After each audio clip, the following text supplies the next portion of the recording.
can't tell everyone I'm about to close down. Who gives money to a company that's about to close down? Are you mad? One of my clients was a big client that gave me about £180,000 worth of business. The new manager came in and completely stopped the service that we were part of. I needed to find basically £120,000 in 6 weeks. It really sort of hit home. What am I going to do? Even when I stood up, I wasn't going to say anything, and then I just did. Suzanne had been a member of BNI for maybe a couple of months. She stood up in a meeting. I've got 2 weeks left of trading. Everything might go down the tubes. I burst into tears, ran out of the room after the meeting when I'd composed myself and went back in. Everyone was amazing. They were coming up to me saying, tell me about it, what's happening, which was really powerful.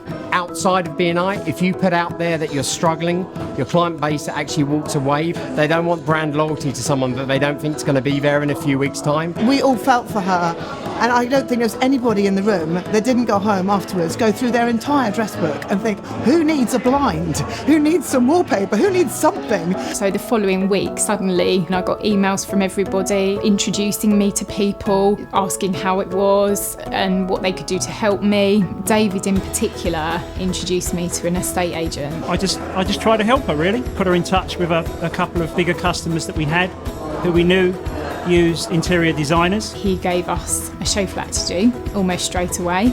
To be honest, I wouldn't have got that work on my own. So if you sent an email, you try and do a follow-up call, you don't even get to speak to the person. From the meeting where I got emotional to the show flat and the first pieces of work coming through, it was probably around 2 to 3 weeks. My aim for this year was to hit 400k, and I think I've already done it.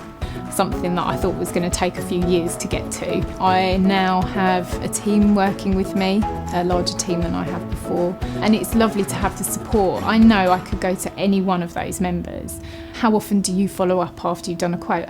You know, how do you deal with a staff member if this happens? And that's really reassuring in business because it's quite a lonely place. When business goes badly, it really knocks the stuffing out of you. And part of the give as gain philosophy is that we can all pull together.